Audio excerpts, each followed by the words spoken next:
All right, so biomechanics, application to free body diagrams. How many of you have done free body diagrams? Okay, kind of. You've probably done it. How many of you did it mathematically? Yeah. Did you do it here? Yeah. Yeah, probably not to the extent that you needed to.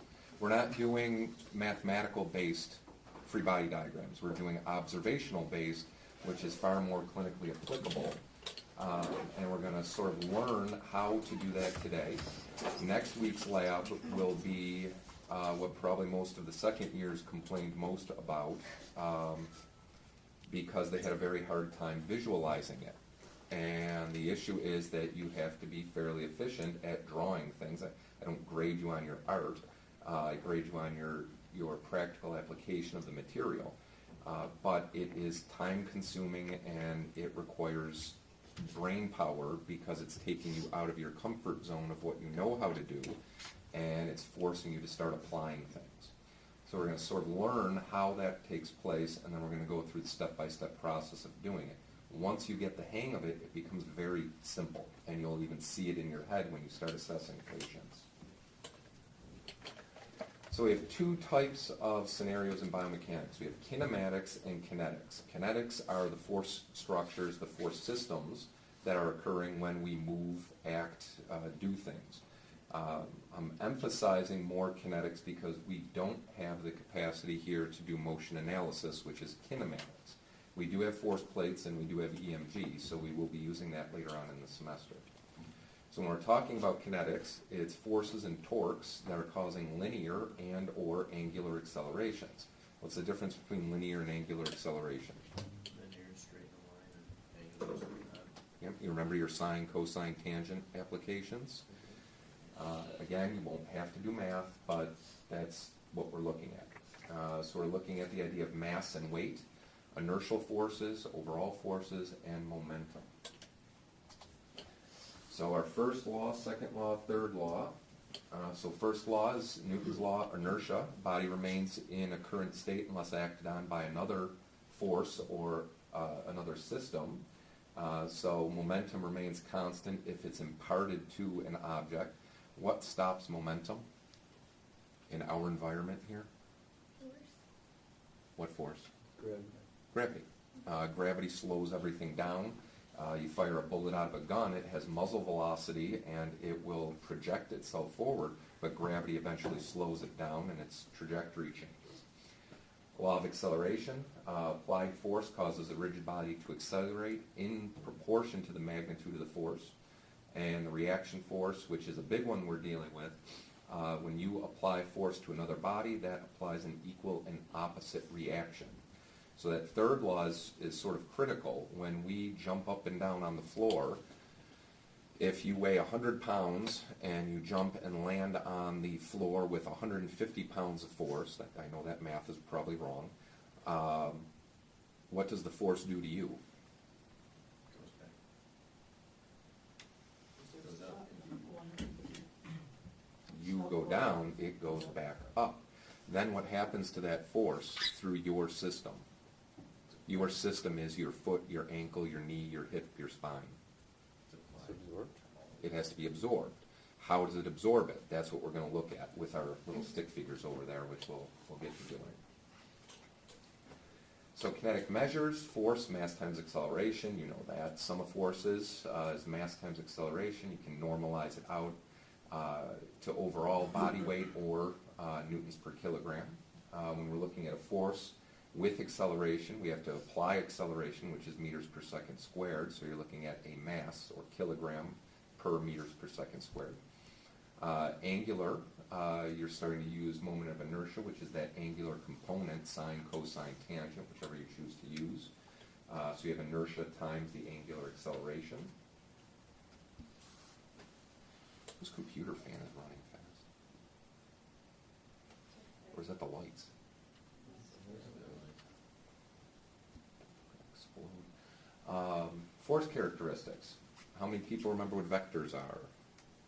What does a vector possess? Both magnitude and direction. Yep. The direction is key, and the magnitude. This is applied to all of your free body diagrams. So when you have direction, you have to point your line in the right direction of the line of force. You also have to indicate magnitude, which is generally done in free body diagrams with thickness of the line. So we're looking at push, pull, friction, impact, anything that applies force. So it will have a point of application and a line of application. So its point of application, if you land and your forefoot hits the ground, what's the point of application of the reaction force? The forefoot, right? What about a muscular force? If you land on your forefoot and your gastroc soleus contracts to eccentrically control dorsiflexion, what is the point of application of the gastroc soleus? How many points of attachment does the gastroc soleus have? Let's simplify it. How many points does the gastroc have? Two. So is it going to occur at the origin or the insertion? Which is where? Yeah. So you're going to have your point of application at the point where the muscle becomes active. What about if it's a two-joint muscle? We just said the gastroc. Is gastroc two-joint? No. Gastroc is. Who said no? Sorry. Okay. Soleus Gastroc is a two-joint muscle, yes? Is every, yes? Say yes. Okay. It attaches on the distal femur and to the Achilles, so it crosses the knee and it crosses the ankle. So what can it do at the knee? Can you flex it? Can flex the knee. So your point of application, depending on what you are doing, may be the reverse. If you're a closed chain activity and the gastroc is active at the knee, then that point of application may be at the femur pointing down. If it's at the ankle coming up, then it's all dependent on the mechanism of motion.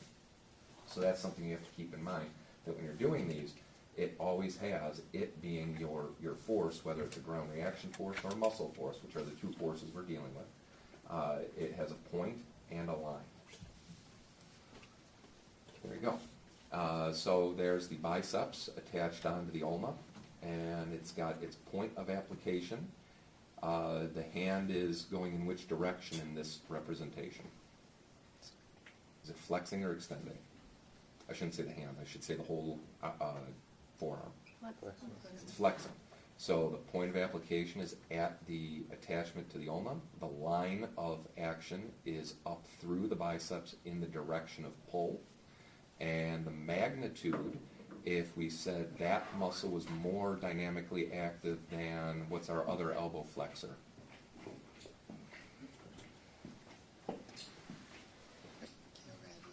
Brachioradialis is one. So if we had another muscle in there and said it was half as active, which line is going to be thicker when you draw it? The biceps will be thicker to represent magnitude. The direction would be essentially the same, and the points of application would be the same. The right-hand graph or picture shows the fellow landing. Point of application, what force is this now? Is that a muscle force or a reaction force? It's a reaction force. That force of this person landing on the ground, equal and opposite. Their force imparts a force on the ground imparts the force back up. They have to absorb it up the kinetic chain. So it has a point of application, and it's going to travel through the chain based on how you would represent it. Now with motion analysis, we can specifically see this. Clinically, the scenarios I give you where you're drawing little stick figures like on the board, you're going to see that the line of application is dependent upon where you decide to place it. And globally, if, for example, we place the line of reaction force application to travel anterior to the knee joint, which way is the knee going to want to go? Into extension or flexion?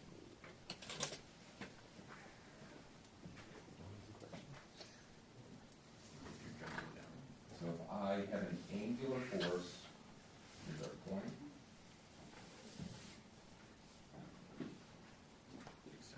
This force is coming up.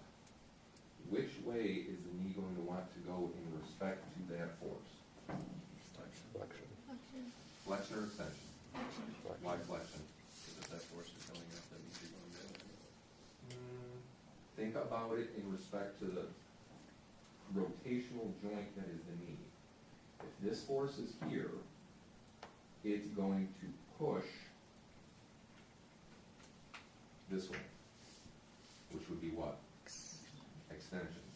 What about if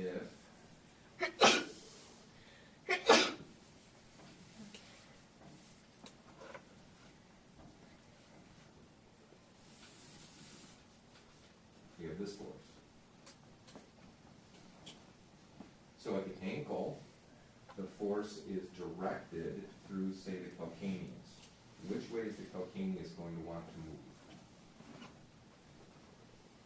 Does it want to go up in response to the force pushing back up through it?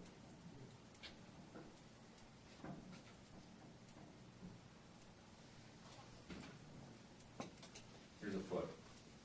Okay, here's the front of the foot, here's the back of the foot. The reaction force comes up. What did it just do? Plantar flex. So if this is pushing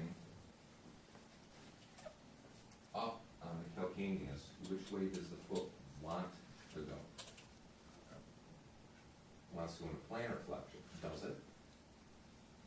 No, this is what the force wants it to do. So the resultant force, and we're going to see how this works, the reaction force comes up through the ankle. The resultant is that the foot wants to plantar flex. It doesn't. That's just what it's prompting it to do. What prevents it from plantar flexing? The ground? The ground. Yes. What else might do it? What's the opposite of plantar flexion? What causes dorsiflexion? So it's always a balance of force application and muscle force. What about the knee? So if we're pushing up, this whole lower system in response to that ground reaction force wants to come up.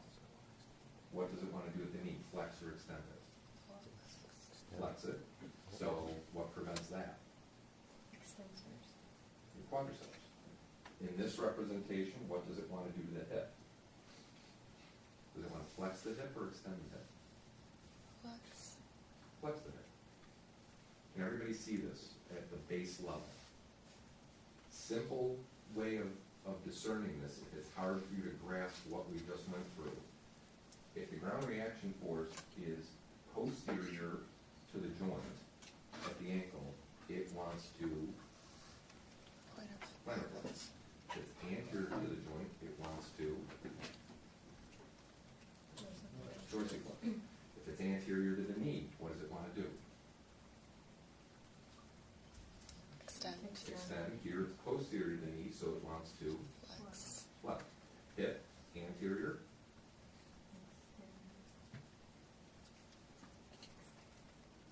Instead of Flex. extend.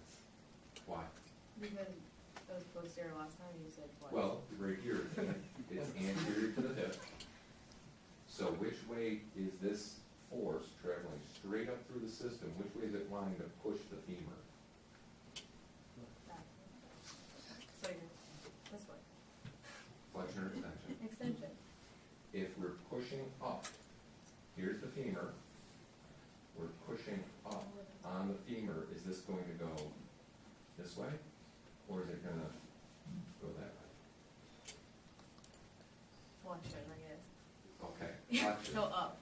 So I it can't wants it really to see. go, from my perspective, counterclockwise, which is flexion. If this force is posterior to the joint center, it's going to push it, it's going to push it the opposite direction, into extension. Yes? So if you had that arrow behind it posterior, but it's still pointing in the up direction, it would still put it into.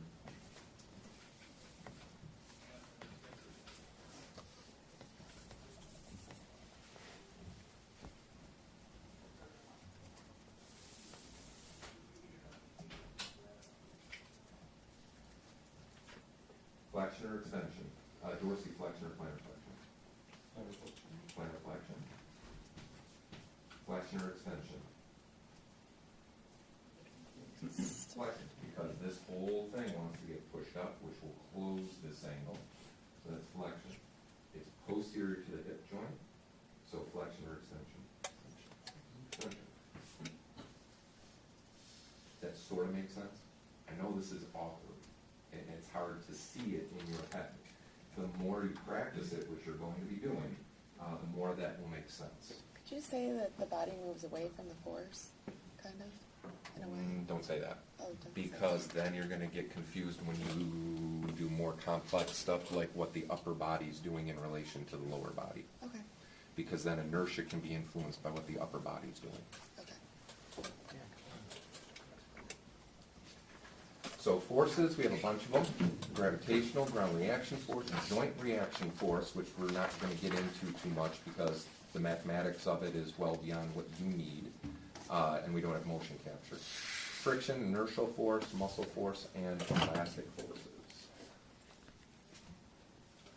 So center of gravity, point about an origin where all particles are equally distributed versus center of mass where mass is all equally distributed. Doesn't depend on the vertical orientation, but what we're looking at here when we're thinking center of gravity, center of mass, is when we deal in segmental assessment. So in the case of frontal plane, like in this picture here, if the person is standing on one leg and the joint reaction force is going up through that leg, the center of mass is going to be helpful because if that joint reaction force passes right or left to the center of mass, that's going to determine which way the body's going to tip. Okay? So if I'm standing on one leg and my center of mass runs up the leg and is to my left, which way am I going to want to tip? To the left. This way or this way?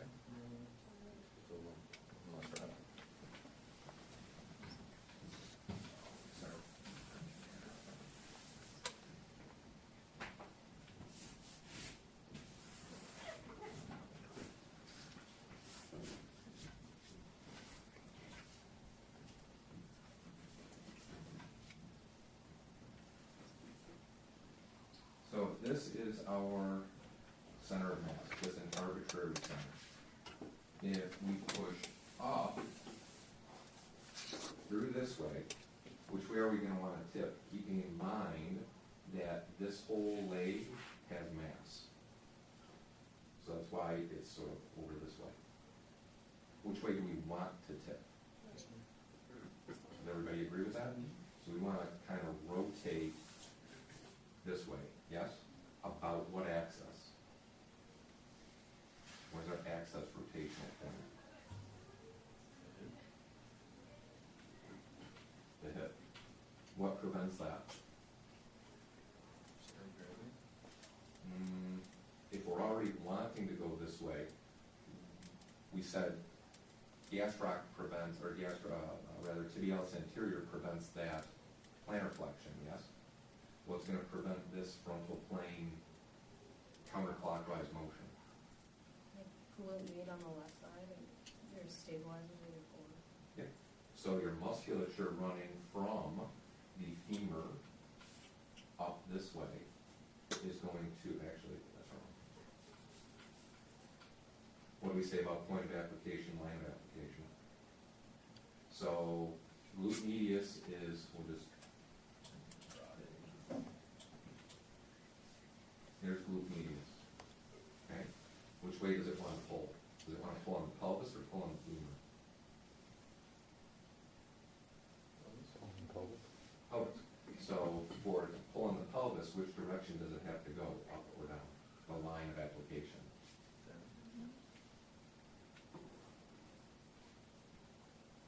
Right?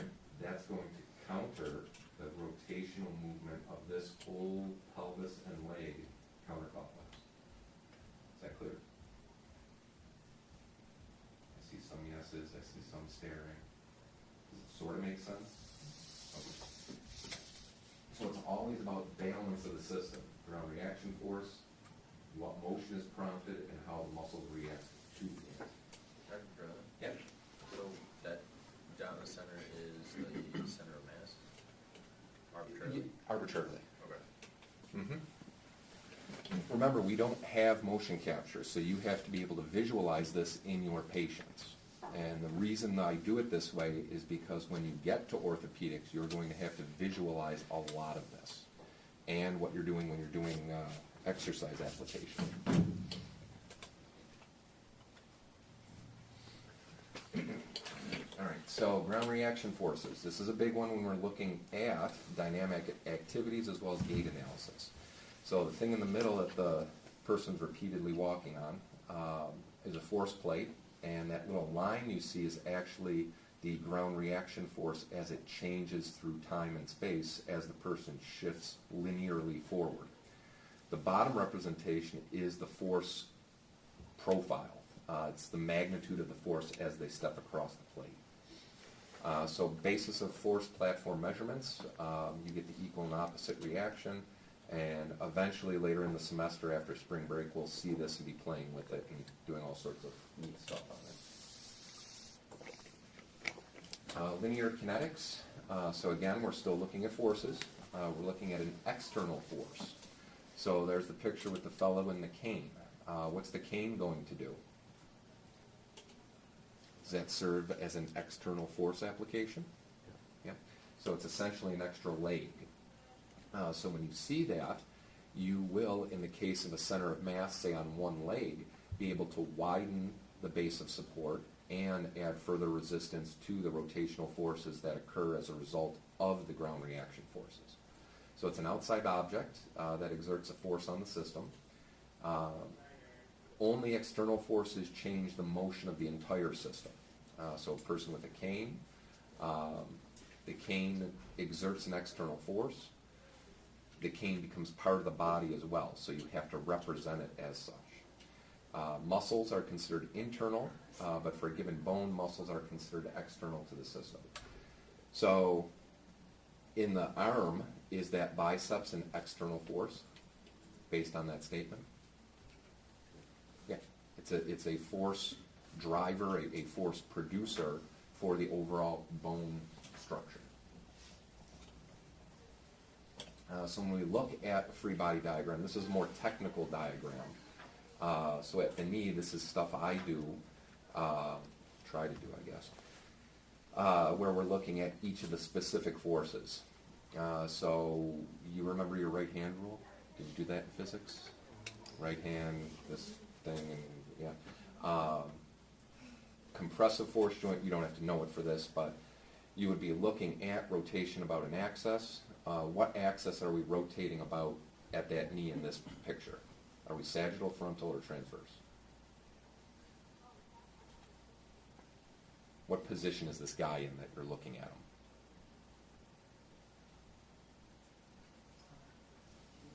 Transverse. Sagittal. Why would it be transverse? Well, just because when I think of a picture, I think transverse, like coming down the front like this. And moving past it, like that. Transverse, in this perspective, would be cut straight in half looking down on it. Say that would be transverse or a transverse cut. Anytime you're looking at the side of a person, it's sagittal. When you're looking at the frontal plane, anatomically neutral, what's that? I just said it, it's frontal. Okay. So in this case, we have a sagittal, and we're going to learn this in lecture, but you have sagittal plane view rotating about what axis? Yeah, that might confuse. It's this way. The axis is actually medial, lateral, anterior, posterior, or superior, inferior. Medial lateral. That's an easier way to grasp the rotational part of it. So when you're looking at, for example, the knee, you have ground reaction force, which in this case, here's GRF coming up. Does it look like, based on its path, that it wants to go anterior to the knee joint? Yeah, so does it want to extend it or flex it? It wants to extend it. Now, there's more to it than that when you get into the actual joint kinetics, because you've got downward force creating compression, you've got shear force which shearing is when the tibia wants to be drawn forward versus the femur, and that's how we tear ACLs. What's this called? Obviously joint reaction force, but what is that in physics? When you have an X and a Y, Your vector, what's the name of the vector? joint reaction. Resultant. You remember the Oh, resultant yeah, force? yeah. So the joint reaction force becomes the resultant force and vice versa. We won't really get as in-depth into that, but this gives you a breakdown of how you would do more focal joint diagrams for specific actions. Same thing for the foot. You see all these different numbers and doodads. You've got reaction forces at the toe, the front metatarsals, the mid-metatarsals, the hind foot, and the ankle going all the way back through. That's very hard to actually do with joint capture, motion capture, because you need very good resolution on your capture system, which is hard to get. I don't do any of that. I'm only at the ankle, the knee, and the hip. But when we look at this, you can also see that you've got, what's MG? Yes, times- Right, that's the mass coming straight down through the system. You've got a vertical Y, a horizontal X, and you've got this rotational force, which is the joint reaction force occurring as a result of everything working together. All the forces combine and you get a motion. And that's what I'm trying to relay to you how to sort of, it's not an exact science, it's looking at it and getting the basic understanding of the system, and you know which way things are going to go. And you know what muscles are going to counteract it. That's what you need to know. So when we're looking at joint reaction forces, segment anthropometry. What's anthropometry? Did I use that term last semester when we did anthropometrics? Yeah. So specifically, that's segment lengths and masses. You can measure it yourself, or there's textbooks that give you everything for, people have done research on it where they take thousands of cadavers and they literally measure tibia lengths and they weigh them. And then they average them out for males, females of specific heights, and you get numbers to input for that. And it's accepted as concrete material. Segment displacements. Who remembers what differentiation is? You've done it in calculus. Double differentiation is acceleration from... I never took I never took it. Oh, You didn't have calculus as a prerequisite? Recalc? Acceleration I from, mean, you do, like, but it's like 40. constant velocity. Yeah. Yeah. Yeah. All right, James and I will be the only ones Just discussing calculus. vaguely remember that. I let the computer do it or the lab tech. They're always good at math. Ground reaction forces, you get them from those equations over there. Again, we won't be doing that, but I had to do all that stuff by hand. I am sorry too. I still have it. I saved it to prove that I did indeed do it. The computer does it for me now. It has all of these calculations built into it, and the Vicon motion analysis system just immediately prints it out. So there's really no need to do it, but it's there. Painful period in life. Oh, no, I spent a long time doing calculations that I am not a math person. I got through it. Free body diagrams. So choose the appropriate frame of reference. For our purposes, that's going to be frontal, sagittal, or transverse plane. You cannot do a frontal plane free body diagram if you draw the picture representing sagittal plane. It won't work. So where this gets repetitious, and what the second years complain about, is that for each assignment you'll have, you've got to draw the diagram over and over again in each frame of reference. It's really not that hard. They just felt it was, I don't know. Determine what you want to include in the system. So we've been talking about ground reaction force. We need that, yes? That's an automatic. You always need, and I wrote it up there, point of application, line of action, and your muscles. When you do turn these things in, I don't nitpick. I mean, if it's absolutely drawn horrendously, yes, I will nitpick it. But if you do a halfway decent job of representing it, I'm going to look for whether you put the magnitudes in, whether you have point of application, line of application, moment arms. Who remembers what a moment arm is? Is it the length of something as it rotates around it? It's the distance between the line of application of the force and its axis of rotation. Which, I think that was something. It's all coming back. This is an application of all of it. Again, don't have to worry about the math. I'm sure somebody's going to email me and say, do we need to know all the equations? No, we don't. But this is how we come up with the force loads at each individual segment. So 0.27 meters in the picture on the left side, that's the segment length. You've got the center of mass, mg, pulling down. You've got the length from the center of mass to the axis of rotation. You've got your length of 0.05 meters from the axis of rotation to the application of the muscle force. You've got joint reaction force, x and y. And your ground reaction force coming upwards with the whole segment at a 40-degree angle. So that would include angular kinetics and kinematics as well. That's how you end up getting these systems. So bone-on-bone force, actual bone-on-bone force is the sum of everything. So Malad jumps up and down, and he compresses his tibia and femur. He's got the mass of his system pushing the two ends of the bones together, yes? But what else is dynamically contracting globally? How is he jumping up and down? What's causing that? Muscle. So is the muscle increasing the amount of contraction? Yes. Most likely. Does it have to be a one-joint muscle or a two-joint muscle?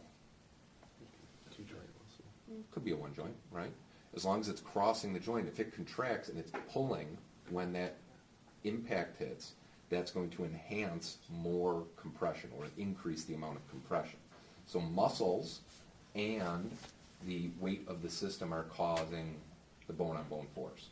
That is not joint reaction force. Joint reaction force is when you calculate the amount of force occurring at a joint, it is rotational, and it's in response to whatever's going on in the system. Could you repeat that example one more time? Well, let me see if it's here. This might be better. So case one, bone on bone, there's no compression, right? You've got nothing going on. Weight of suspended shank and foot is 100 newtons. So we'll call that a tibia, femur on top, tibia on the bottom. 50 newtons of force transmitted to each of two muscles. Okay? But our bone-on-bone force is 0. The joint reaction force is 100 newtons. Why is that? Keeping in mind that the joint reaction force is the resultant force from everything playing out on the joint itself. So if the mass of that tibia is 100 and it's pulling down, it's distracting, what are those two muscles doing? So are they counteracting the distraction? Offsetting it. They're offsetting it. So you end up with a reaction force of 100 newtons. The muscles react to the system. But in case two, you've got two muscles giving 85 newtons of force. What's 85 and 85? 170, right? You've got 100 newtons downward. What's going to happen there? Are the muscles providing so much force that they counteract the weight and exceed it? So the weight of the tibia is 100. The muscles are producing 170. So that's giving you 70 pounds in the opposite direction. So that's going to create bone-on-bone force of 70 newtons. I'm not going to give you this type of thing on a test or an example. The understanding is that this is why we see excess application of force. So Malad jumping up and down, he's compressing the tibia and the femur, but it's not just due solely to his mass, it's due to contractile forces around the joint.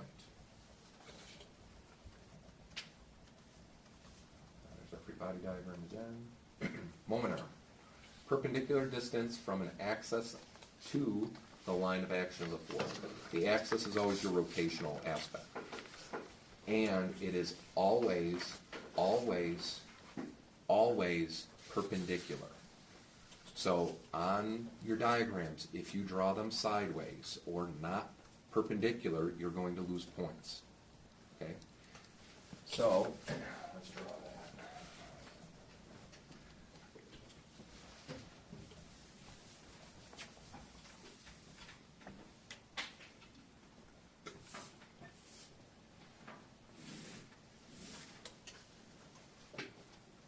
Point of application of the gas rock, when you're drawing this, when Candice is out here, you don't put it out here. Okay, and you're gonna see this when I show you. As long as that's the joint, as long as it's posterior to the joint, it's in this color. So there's our gas rock attachment, right? If our line of pull is here,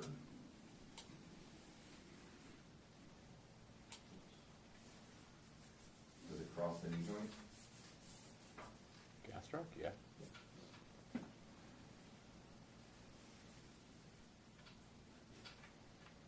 Okay, so there's our line of action, there's our point of application, and we have a perpendicular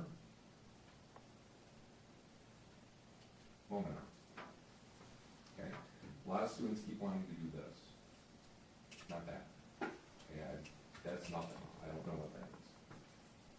So all this little line, it's not hard, and then you also have one here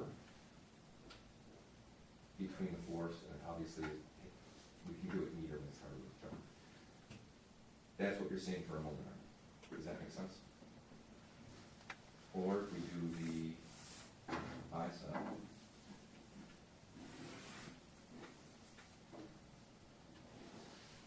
There's your moment arm. That was a little more simple. So the moment arm does what? The moment arm goes up. What does that mean for the force generated by that muscle? Does what? Okay. Why do apes have super strength versus humans? Better, would just be like better insertions. Their moment arms are gigantic. So our biceps attaches really close to the joint. Theirs is much more distal. So they're much stronger. And that all has to do with the moment arm. So bigger moment arm magnifies the amount of force that's generated by that particular muscle. Always perpendicular to the line of action of the force, and the torque generated is based on three variables: amount of force, angle of application of the force, and the length of the moment arm. So torque equals force times moment arm. So if the moment arm goes up, the torque goes up. And what's torque? Force around an axis. Yep, rotational force.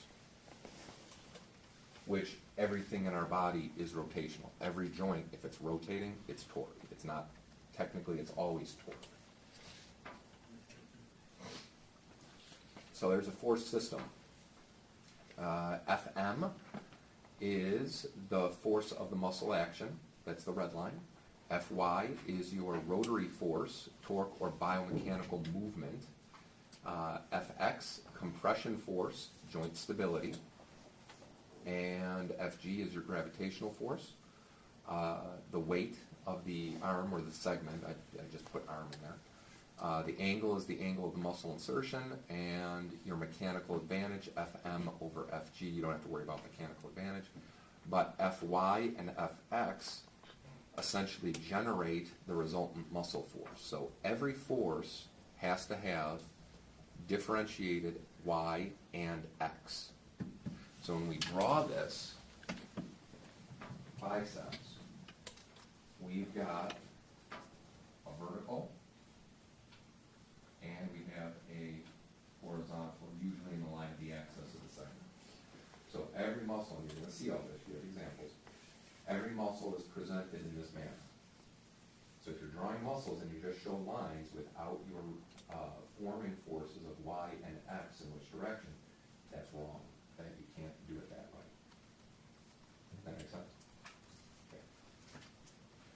So you get the idea of what a moment arm is. You get the idea of what a resultant force is and why it's formed from X and Y.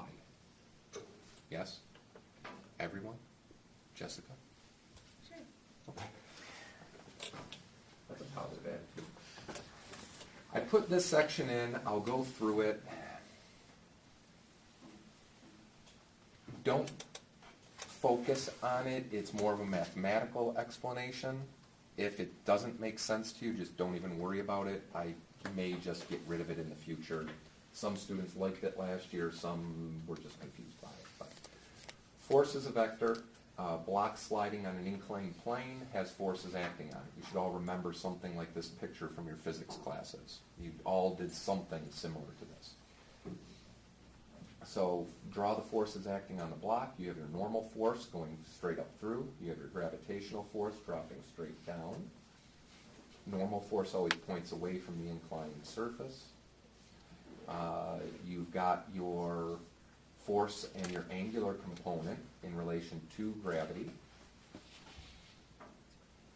And as you progress, you're solving for the normal force, which is the upward force going through the block from the incline. So motion from force, the net force causes the block to accelerate. The acceleration is force divided by mass, and the constant constant acceleration moving the block. What stops the block? Friction. Yep. Friction slows everything down. So more specifically in regards to the spine, there's a lot of numbers and angles in there, but what's an external force acting on this fella? Where? Where else? Where the weight of the box is. The weight of the box, right? That box is pulling down. So again, when you're looking at this, you need to try and visualize everything as a rotational axis. So his ankles are rotational, his knees are rotational. What plane are we looking at? Sagittal. So we're all looking at flexion extension, right? We're not looking at rotation or ABA deduction yet. So we're looking at dorsiflexion, plantar flexion at the ankle, knee flexion extension, hip flexion extension, and we can simplify the spine as saying just flexion extension, lumbar spine. But the box is pulling down, yes? What's the box pulling down on? His arms. So is there a flexion extension reaction at the elbows? Yep. Is there a flexion extension reaction at the shoulders? Yep. And do the box, the arms, regardless of flexion extension, impart force to the trunk? Yeah. Where does that force in this representation play out? You could nitpick it and say, well, it's at the scapula and it's rotating the vertebrae and the thoracic spine. Keep it simple and stick with the low back. What does that system of the arms and the box want to do to the lumbar spine? Pull it into flexion. Pull it into flexion. What resists it? Extensors. Which extensors? Look at him and think of what's connecting. You should be able to visualize what's going on between the low back, the sacrum, the hip. What muscles? Sacrospinalis muscles. Back extensors, Glutes. glutes, Hamstrings. hamstrings. What are the quads doing? Where are the quads working? You're eccentrically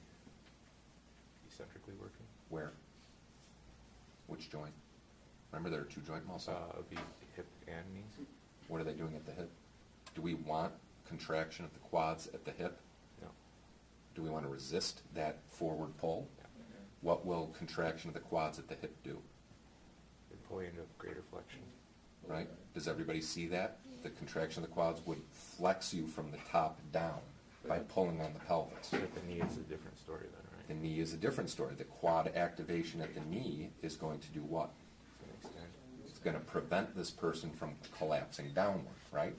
So which direction would our line of pull be, or I should say, where would our point of application be for the quads? Are we going to draw our little arrow for the quads going this way or coming from here down? The other way. Yeah. Yeah. We want here going this way, right? because that's going to signify that it's working at the knee, and the direction is to bring its attached segment counterclockwise into extension. Does everyone see that? Okay, it's just a more complex way of saying the quads are extending them, but it's more specific. At the hip, what are they doing? Do we want them doing anything? You might have co-contraction, but are they going to affect hip motion? It shouldn't. If it does, is it? It's inefficient then. It's inefficient. It's promoting Counterintuitive. forward flexion. I see confused faces. Okay, so this fella, again, I think some of you are picturing this as a dynamic motion. Do not do that. This is what you're looking at, nothing more. So in this position, the box is pulling down. The weight of the arms is pulling down. This whole system is pulling the trunk down. Does everyone see that? Yeah. Okay. So to prevent that, and we also have the legs function. At the ankle, stay away from the ankle, we'll stick with the knee. At the knee, what's going to happen if all of this is pulling down? Does it want to flex the knee or extend the knee? One's flat, one's up. Flex. Who said extend? I did. Why? So I figured it would want to resist that force, right? Well, no. What does the box, the arms, the head, and the trunk all want to do to the knee? If they're all going downward, the motion is to collapse into flexion. What resists that at the knee? The quads. The quads are a two-joint muscle, yes? So at the hip, what do the quads do naturally? Don't think of this. What do the quads do at the hip? They flex the hip. In the closed chain, is that a eccentric or well, it can be both. If I'm standing here and my quads fire, which way is the pelvis going to go? Am I going to come forward or an anterior tilt? Okay, did you do tilts? Yes. Okay, with Dr. White? Okay, you'll see more of that. So that anterior tilt is flexion. Do we want that in this case? No. But what do they do at the knee? Extend the knee. Do we want extension to resist that collapsing moment? Okay, so the quads are two joint. At the hip they flex, at the knee they extend. Which do we want? Extension at the knee. So if we draw that, remember point of application, line of action. The quadriceps, if our line of action is going to be hip flexion, which way are we going to draw that?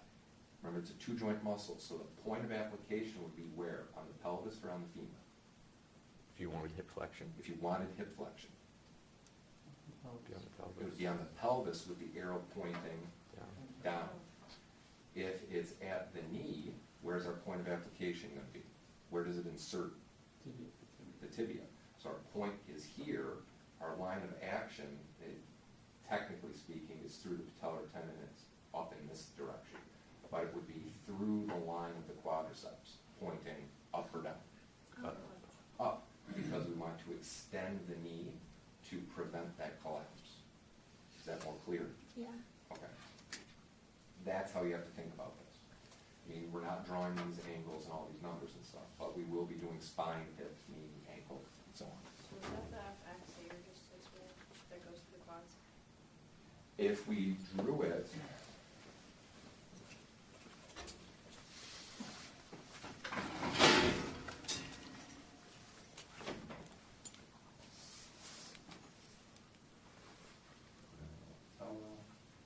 we actually have two forces.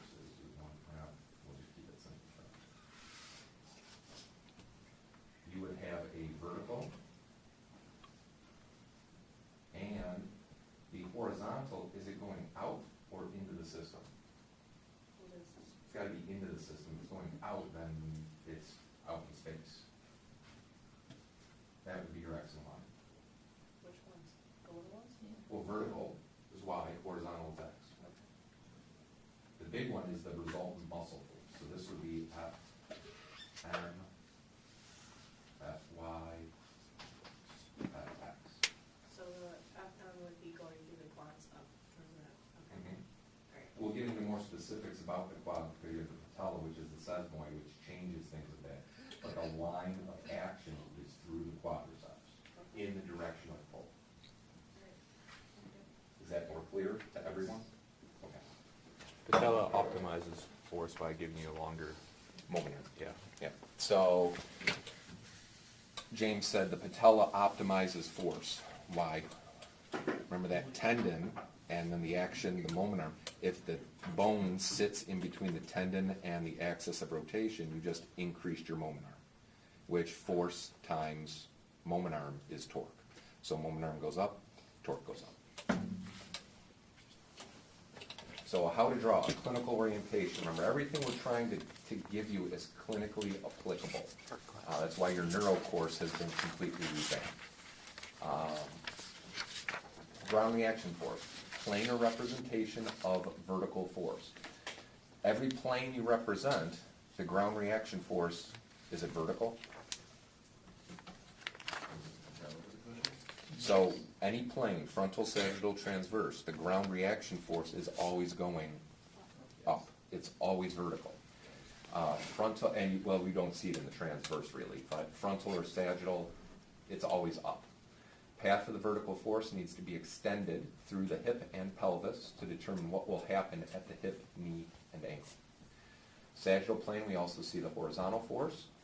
You do see it in the frontal plane, and we'll see examples of that because we're going to practice it. Inclusion of mass via gravity is necessary. This can be a segment or the whole body, depending on the scenario you're representing. So mass is represented as a downward arrow. So what are these arrows? Masses of what? gravity. Of what? The body. Of what? Of the body. Why are there 3 of them? Different Because segments. there's segments. Different segments. So the femur has a mass, the tibia has a mass, the foot has a mass. You could, in theory, combine them and represent them.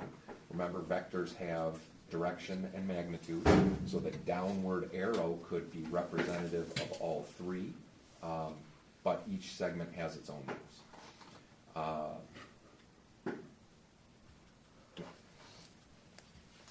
Start at the bottom.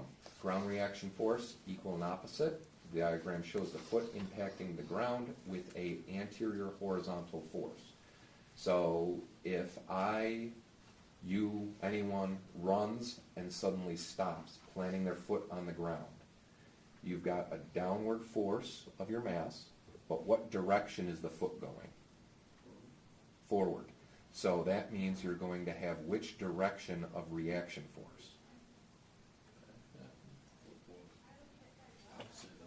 Opposite and equal and opposite. So you're going to have downward and anterior or posterior? Posterior. So our reaction force is up and posterior.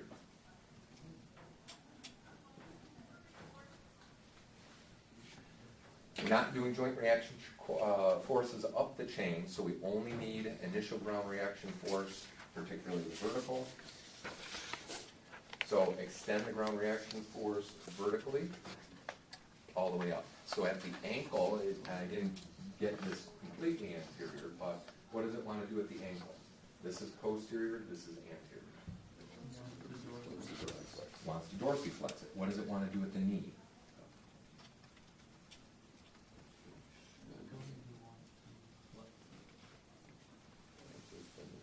It wants to extend the knee. Why?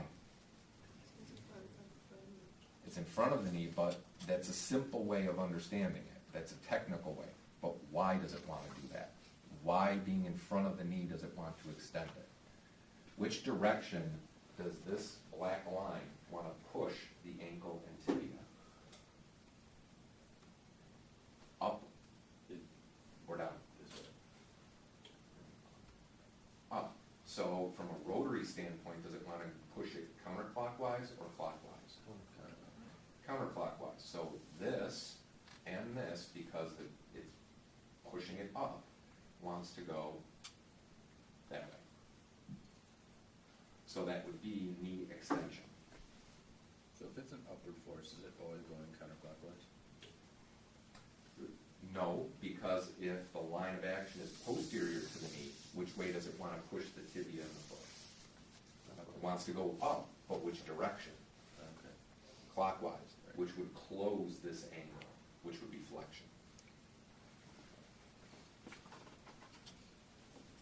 So knee extension and the hip, we're anterior to the hip joint. Which way does this force want to push the femur? Clockwise or counterclockwise? Counterclockwise, which would be hip flexion. So when we're drawing this, there's your force, and I clearly represented this one. Anterior to the joint, posterior to the joint, anterior to the joint. So what's it want to do at the ankle? What does it want to do at the knee? What does it want to do at the hip? Extend it, flexes. Flex. Because it's anterior to the joint, number one. The hip and knee are opposite, right? Does everybody see that? Just because the way they open and close. But if we're anterior to the hip, it wants to push the femur counterclockwise, which will close that joint and put it into flexion.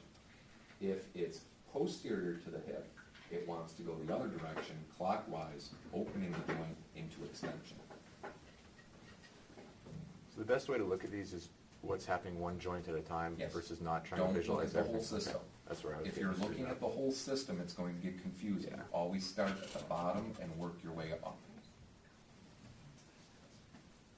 Dorsiflex, flexion, flexion. So the perpendicular line from the ankle joint to the line of force is moment arm. Oh, there it is. So this is what you should have when you're drawing these with the examples. You got the foot, the knee, the ankle, the hip and the pelvis. Draw your moment arms to your vertical reaction force from the ground. Moment arm occur at each joint and influence the system because of that equation. What's happening at each joint? That's what you need to know. So the reaction to the transmission of the ground reaction force yields the joint reaction force, which is either counterclockwise or clockwise. It can only go one of two directions. The force is a moment. Moments can be, how many have heard of moments? Joint moments, muscle moments. Moments can be joint or muscle based, and we'll look at that more in lecture. And you can look at them in isolated manners at each joint. So there's the knee. Looking at an isolated tib fem joint and patellofemoral joint, we're not so much concerned about the ground reaction force as we are concerned about the forces about the joint itself. So if we look at M1, M1 is the line of pull of the quadriceps. So this would be, for example, that other example we did with the guy with the back holding the box. So his line of action is through the quadriceps from the patella, even though the patella complicates things. Its real point of application is the tibial tubercle. M2 is the line of pull of the tendon.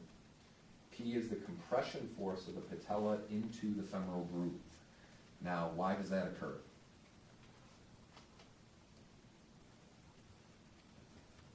You've got this pulling this way, this pulling this way. What's going to happen to the middle? It's going to pull back. It's going to want to pull in. When it pulls in, what's it pushing on? The patella, that is. What is the patella pushing on? The femur. The femur. And which direction does the femur want to go? Posterior. Posterior. So in a closed chain scenario, your foot is planted, your tibia is straight, and again, you need to think of this in an isolated manner at an instant in time. It's not playing out over seconds. So in this instance, the tibia is stable. You've got these forces pushing the patella into the femur. Femur wants to go posterior relative to the tibia. What gets loaded? What resisting passive structure? The ACL gets loaded. So that's one component of why ACLs tears, that we're getting a posterior shear of the femur on the tibia, which is the same as anterior shear of the tibia on the femur, loading that ACL. So the compressive force of the patella, is that essentially a resultant vector from M1 and M2? Yep. That's a clinical scenario using this stuff. So we want to see what's happening in the femur. We already said it, it's being pushed posterior by that force of the patella being mashed into it. What's happening to the tibia? Is it directly moving? No. But we're in closed chain, in theory. So is the patellar tendon being yanked on? Okay, so that's keeping this here. Femur's being pushed back. This is still loading. What's going to happen to the joint? Is it going to want to do this? Yep. So that's a shear force creating tension. Now we're in sagittal plane, so we're not looking at a rotational component. The ACL is actually angled in 3 dimensions. So what we're looking at really is just the sagittal plane shearing maneuver. What's happening to the PCL? Being put on slack? Yeah, it's doing nothing. It's just sitting there. Does everybody see that? PCL and ACL are opposite in their orientation. So with an anterior shear like we just described, the PCL will actually go on a slackened state. It won't have any tension in it at all. But we also have muscles playing into the system. So muscle diagrams are drawn from appropriate attachment, hamstrings, line of pull, vertical and horizontal component, and the moment arms can be included. I did. So what's this? What attaches at the back of the, Biceps femoris? yep, one of the hamstrings, biceps femoris. It's got its line of pull, which is contracting. What direction, well, we got a vertical and our horizontal. What direction does the hamstrings impart to the tibia? Based on this, which direction is this pull going to do in this sagittal plane? Does it want to go anterior or posterior? Posterior. Everybody sees that, right? So is this going to counteract what the patella is doing to the femur? In theory, Yeah. yeah. It's going to exert a force that can counter or balance this force. So when we see this one, we see this without any muscles, we're looking at a scenario where we might over-tension the ACL. Here, we have a counter to that over-tensioning. There's our moment arm. If our moment arm goes up, so one thing we'll learn when we cover the knee, you don't have to know this for this, but the knee has an instantaneous center of rotation. It's constantly changing. So depending on where you are in flexion and extension, that center or axis of rotation can be anterior or posterior. So the moment arm is always changing, but as it grows, we increase the force of the hamstrings, which can further counter that shearing maneuver. So what's going on here? What's that muscle? This guy. Based on the 4 arrows. Gastroc. So based on the way I drew that, what's going on? Is it functioning at the knee or the ankle? It's at the knee, so what is it going to do to the knee? Gastroc. Flex the knee, and it does so because it's 2 joint. What's it doing here?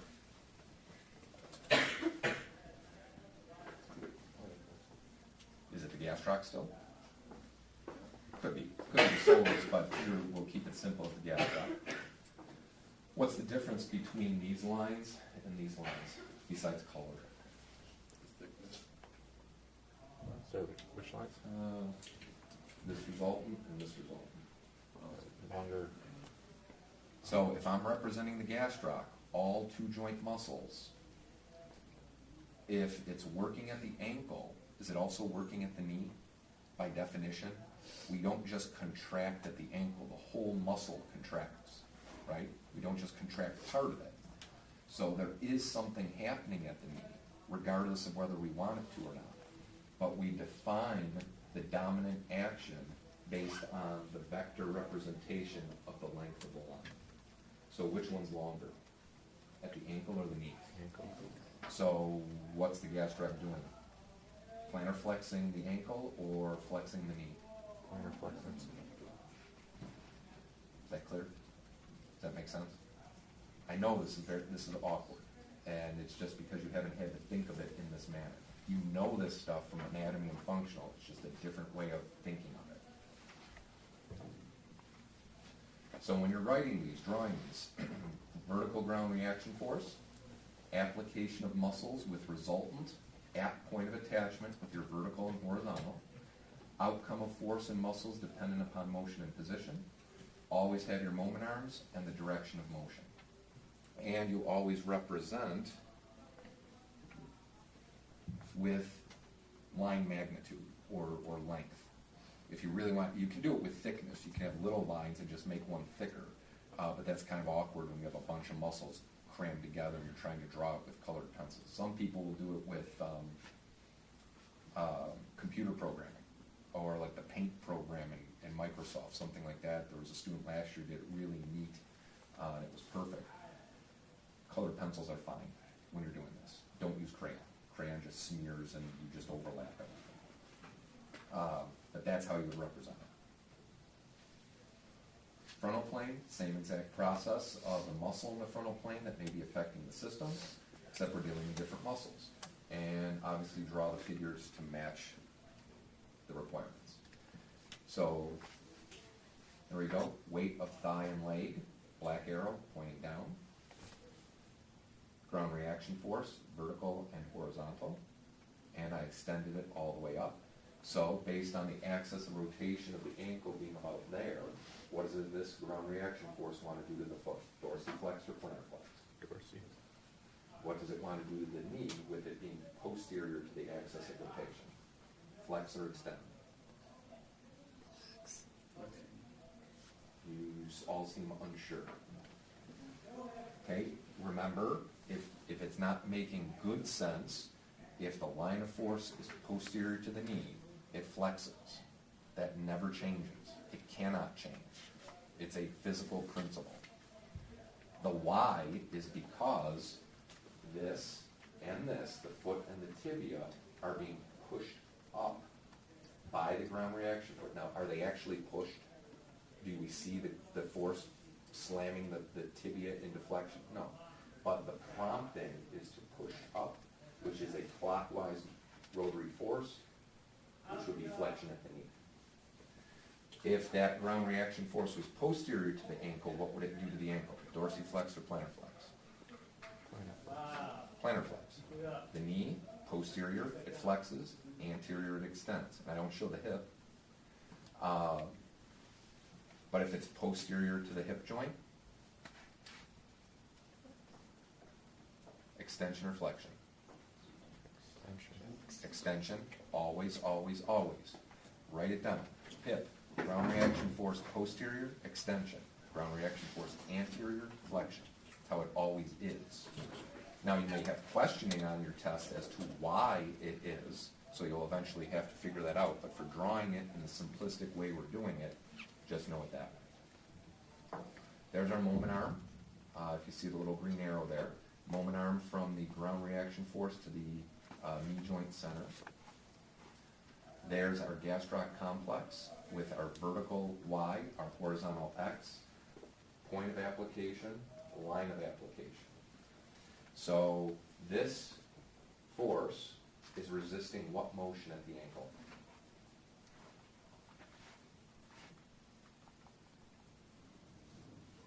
Which arrow, sorry, were you pointing?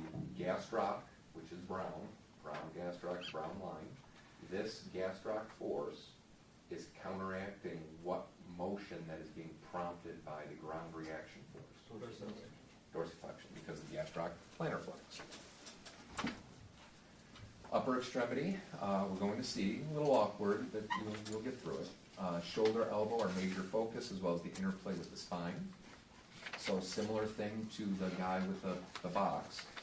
Here's a box pulling down, The moment arm, if we look at just the spine representation, or the low back, or you could say L5S1 lumbosacral joint to the box, that's your moment arm. Okay? Is that a big moment arm? Okay. So is this, now do you see why we don't carry things out here when we walk around? Because that moment arm pulls us down and exerts a much greater force, or you yield a much greater force on the paraspinal. So your lifting mechanics, did you do lifting mechanics? Dr. White? No. We'll do it, it's fine. You carry things very close to you and tight against your body so that you diminish that moment. So there's your downward force. Spine muscle is important. Is this effect, this downward mass gravity force with this moment arm, is that affecting a eccentric or concentric load here at this spine? Eccentric. Unless you're just going to collapse, you're going to eccentrically load, which produces more force, concentric or eccentric? Eccentric.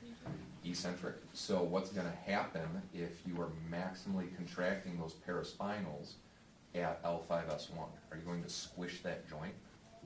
You're going to provide, now remember that bone-on-bone diagram I showed you with the 85 newtons on each side? Think of that when you're viewing that and say, well, that muscle force is now going to compress that joint together, and it's going to load it even more, creating more bone-on-bone force, or in the case of the spine, disc loading. Concentric would be a smaller vector, so that's an example of a paraspinal representation. Deltoid, rotator cuff in the frontal plane. Where's the deltoid attached? Deltoid tuberosity. Somewhere over here, right? Rotator cuff attaches a little bit higher, and then you get your line of pull. In this picture, can you see stability of the joint? You may not be able to. You'll make more sense of it when we do the shoulder in class. But if this is pulling down, which direction does the humerus want to go? Down. If this is pulling this way, which direction does the humerus want to go? Posterior. Up and Posterior. we're frontal. We can't say posterior. Oh. Medial. So this force is counteracting this downward pull by squeezing the glenoid, the humeral head into the glenoid, and what rotation would we be? Clockwise or counterclockwise? Clockwise. Rotator cuff, deltoid. So the two of those work together. Biceps exerts a flexion moment. There's your biceps. Pulling up, point of application, line of pull, and it has to resist the box in the hand, which has a big moment arm over to that axis of rotation. Are the triceps doing anything here? They may be firing in a co-contractile manner, but are they helping? No. In fact, if they were truly dynamically active, they would just fling the joint downward and you drop your box. So again, include all vertical lines, application of muscles, resultants, watch two joint muscles, outcome of force and muscles dependent upon the position. Moment arm is always needed, and the direction needs to be present at all times. Frontal plane is the same process. I have to look to see. I don't think we did much transverse. Transverse gets really screwy, and it's difficult to represent. And for your purposes clinically, you will very rarely even be looking at transverse. You can identify it when you do gait analysis, which we'll do later in the semester. But transverse can get really tricky, and it's not clinically applicable. And even motion analysis, when we do throwing analyses, transverse plane stuff, the resolution is poor. And again, we're always going to represent with stick figures. Colored pencils work. When you're doing this, use a ruler.